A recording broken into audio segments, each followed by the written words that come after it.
자, 안녕하세요. 이웃도사입니다.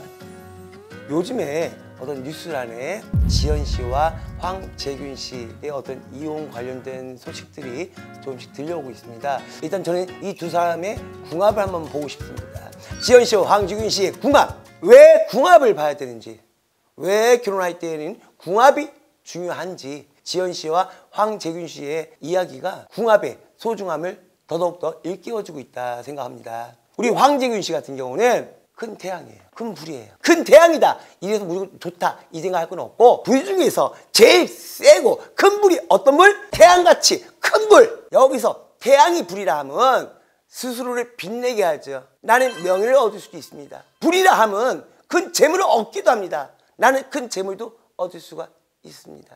자, 거꾸로 지연 씨의 어떤 사주에는요, 너무 맑은 물이에요. 고여있는 물이 아니라 흘러가는 물. 근데 그 향까지 좋습니다. 바닷물이 향이 좋습니까? 아니면 졸졸졸 흘러가는 시냇물이 향기가 좋을까요? 이웃도사는 시냇물이 향기가 좋다는 겁니다. 바닷물은 비린내가 나기 때문에 너무나 호불호가 갈리기 때문이고, 바닷물은 너무나 많은 것들이 섞여 있고 정화를 시켜주는 이런 역할을 해주는 것이 바닷물이기 때문에 저는 시냇물이 더 깨끗하고 시냇물이 더 맑다라고 보고 있거든요. 근데 지연 씨 같은 경우는 맑은 시냇물, 졸졸졸졸 흘러내리는 시냇물, 고여있는 썩은 물이 아니라 흘러내리는 시냇물이다. 어떻게 보면 시냇물에 태양이 비치면 반짝거리니까 이쁘기도 할 겁니다. 그래서 많은 분들은 또 이 두 사람도 마찬가지 서로가 서로를 이뻐하고 좋아하기도 했었고, 많은 분들은 너무나 이 두 사람의 조합을 참 이쁜 사람들이다, 이 생각도 했을 겁니다. 자, 그런데 여기서 제일 중요한 게, 시냇물은 폭도 넓고 깊이도 좁죠. 큰 태양을 만났을 때 시냇물은 순간 따뜻해지고 뜨거워지는 이런 기운이 있어서 너무나 순식간에 잠시 잠깐 행복해지는 그 기분을 느낄 수 있겠지만, 큰 태양에 의해서 시냇물은 말라 비틀어집니다. 우리가 산에 갔을 때, 계곡을 봤을 때 비가 내리지 않는 가뭄이 돼버리면 시냇물조차 다 말라 비틀어지죠, 여러분들.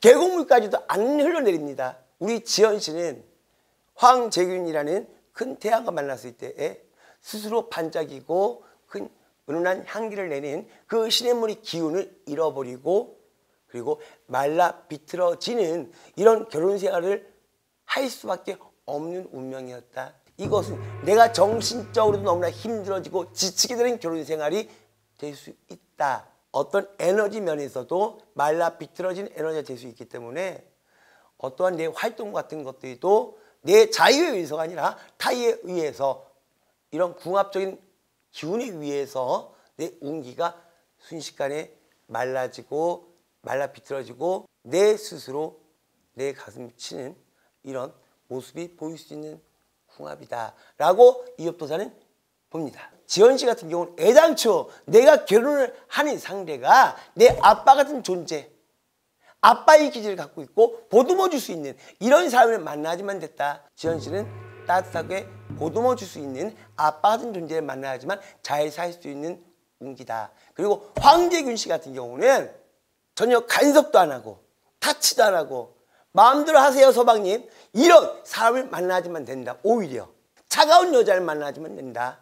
정말 차가운 여자를 만나야지만 된다. 아주 차가운 여자를 만나야지만, 오히려 태양은 태양대로 차가운 그 기운을 차가운 기운대로 그냥 서로가 함께 할 수가 있다. 그래서 어떻게 보면 이 두 사람이 맞지 않는 인연으로, 어찌 보면 서로가 지향하는 바도 틀리고 생각 자체가 틀린, 궁합 자체가 어그러지고 틀린 두 사람이 만난 것이다. 그래서 결혼한 지 얼마 안 됐지만 이혼수가 나올 수밖에 없고, 안타깝지만 두 사람이 헤어질 수밖에 없는 운명이 되지 않나 라고 봅니다. 하지만 이웃도사는 두 분에게 이 말을 해줍니다. 마음 아픈 시간들이고, 그리고 서로에게 상처를 준 시간이 있었을지 몰라도 앞으로는 그래도 두 분에게 조금 더 다시 밝은 내일이 오지 않을까라는 기원을 해봅니다. 오늘은 오늘이고 내일은 내일입니다. 두 분 내일을 바라보고 내일을 위해서 사시길 바랍니다. 이상은 이웃도사였습니다.